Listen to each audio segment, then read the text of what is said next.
Assalamu alaikum. Bugün Allah nasip etse elüzdün bir çıgan oğlu, birli sayasatçı, tileke karşı hazır şu başına düşkön bir sınavı var eken, oşaсын tatıktı baştan ötkörüp жатқан bizim dağın bir şu elдің oğlu bolğon Sadır Japarov жөнүндө bir-iki oz söz ayткым keldi. Bugün Allah Taala'nın ıyık ayı Ramazan kündörü. Bilesizler, bargan sayın uşu bizdin elдің мындай bir gülü katarı, kaymağı katarı elestete turgan ul kızlar var bolsa, bargan sayın uşulardын bardыгы seyrектеп baratkандай сезиле баштады мага. Мынау кайрак урунун башында аябай баралына жеткен толуп турган bir ушундай гүл кана болгон экен биз дейм да. Şu саясий таладан да биз жаш элек şu телевизиондук журналистикага алып урушуп кирип ошонун ичинде айланып ошол жерде буркан шаркан түшүп жүргөн кезде дайым биздин студиябызга жаңы жүздөр келер эле. Ушу бир жаңы адамдар, ар биринин албуттаган энергиясы бар, ар биринин сүйлөй турган сөзү бар, биринен бири талашкан, биринен бири. Кийинчерээк бул нерсе Акаевдин доорунда аябай күчүнө кирди. Аябай тапталган саясатчылар пайда болду. Кийинки революциялар барып кайра мына ушул нерсе ындыны өчүп, билбейм азыр телевизиондук студияларга кимдерди чакырат да алар эмнелерди сүйлөйт. Мен билбейм. Булардын сейректеп жатышынын себептерин тарых өзү айтат келечекте. Кимдир бирөөлөрү чындап бузулуп, мурдагы позициясынан кайтып, кыйыр жолдор менен жашоосун жеңилдетип, же иш кылып бир азгырылган болсо, тилекке каршы мындайлар аябай көп болсо керек. Кээ бирлери мына ушул буркан шаркан ичинде аларга да эпкин тийип, алар да кээ бирлери адилетсиздик менен, балким түшүнбөстүк менен, балким тагдырдын жазмышыбы, алар да мына ушул гүлканада жоктой сезиле баштады. Ошолордун бири Садыр Жапаров деп эсептейм. Чындап эле. Башкалар кандай ойлойт билбейм. Барган сайын мына ушул саясатыбыздагы ушул ажарын чыгарып турган жигиттердин, кыздардын же үнү чыкпай аткандыгы, же өздөрүнүн жок болуп бараткандыгы, же булганып калып сүйлөй албай аткандыгы, же оозуна бир нерсе келип ушу тосуп калгандыгы, же колу буту тушалгандыгы себептерин тарых айтат. Бирок факт что бүгүн бизде мына ушул жигиттер, кыздар аз. Садыр Жапаров жеке инсан катары мага өтө кызык. Ал жигит жөнүндө мен bir-iki жолу саламдашканым болбосо, башка тааныштыгым деле жок. Бирок саясий майданда кылып аткан иштери, буга чейинки жүргүзгөн муну чыны кыргыздык мүнөзү аябай мен өзүнө мындай бир тартчу да, кыргыз мүнөз жигит.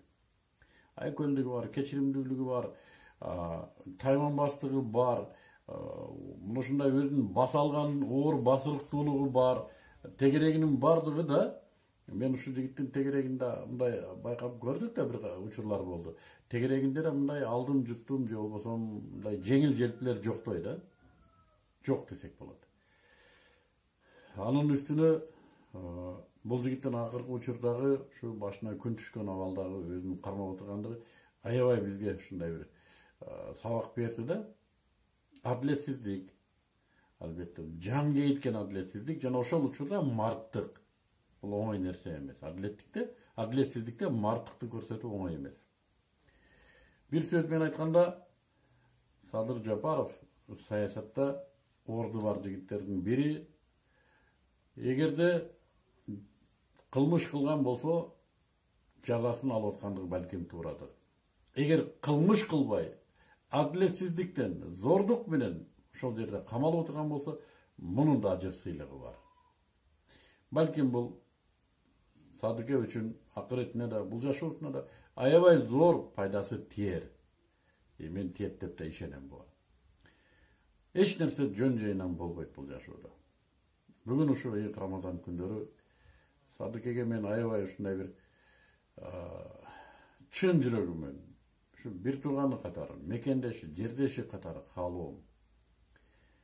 Кырдаал дайым бир сен сүйлөйт, мен ушуну айтам. Балким ушул кырдаал сизди курчутуп, сизди дагы да болсо алдыга чоң ушундай толкун ташкындарга даярдап аткандыр. Ошондуктан башка түшкөндү сиздей мартык менен көтөрүү көп жигиттерге насип кылсын дейм да, сизди Аллах Таала ошо Рамазан күндөрү бир мекендешиңиздин болор болбос жупуну сөзү менен жүрөгүңүзгө бир жылуулук берсин деп тилейм. Аллах Таала да алдыңыздагы аябай көп нерселерди, аябай көп жакшылыктарды тартуулайт. Мен буга ишенем. Жана сиз элиңиз үчүн өзүңүздү садака чапкан жигиттерденсиз. Бекем болуңуз. Айтайын деген дагы бир нерсе. Аллах Субханаху ва Таала кайсы пендесин сүйсө, периштелердин айтат экен, периштелер, карагыла мына пендемди мен сүйдүм, силер да сүйгүлө, адамдарга да буйругула сүйсүн деп. Эгер кайсы бир пендесин жек көрсө, Аллах Таала периштелердин айтат экен, мен муну жек көрдүм, силер да жек көргүлө, адамдарга буйругула, алар да жек көрсүн. Кээ бир саясатчылар бар, адамдарга акчаларды чачат, ушу иштеп элаткандай бир нерселер кылып элаткандай, бирок Аллах Таала жек көргөндүгү үчүн го адамдар да жек көрөт, караңыздар. Жаман көрөт ушуларды. Кээ бир саясатчылар бар, эч нерсе кылбаса да Аллах Таала сүйгөндүгү үчүн элдин бардыгы сүйөт. Азыр сиз бир нерсе кыла турган абалыңыз эмес. Ошого карабай мен ушу социалдык желеден деги эле адамдардын сөздөрүнөн байкайм, сизге болгон аябай зор бир мухаббат бар. Буну биз куттуктоо менен, суктануу менен белгилейбиз. Жана Аллах Таала сизди Аллахтын сүйүүсүнөн, элиңиздин сүйүүсүнөн кур койбосун. Үй бүлөңүзгө тынчтык берсин. Ушул Рамазан сизге эң жакшы Рамазан айларынан, эң мына ушундай алгылыктуу ийгиликтердин башатынан кылып берсин Аллах Таала. Сизге тынчтык каалоо менен мен Муктей Арстанбек. Assalamu alaikum.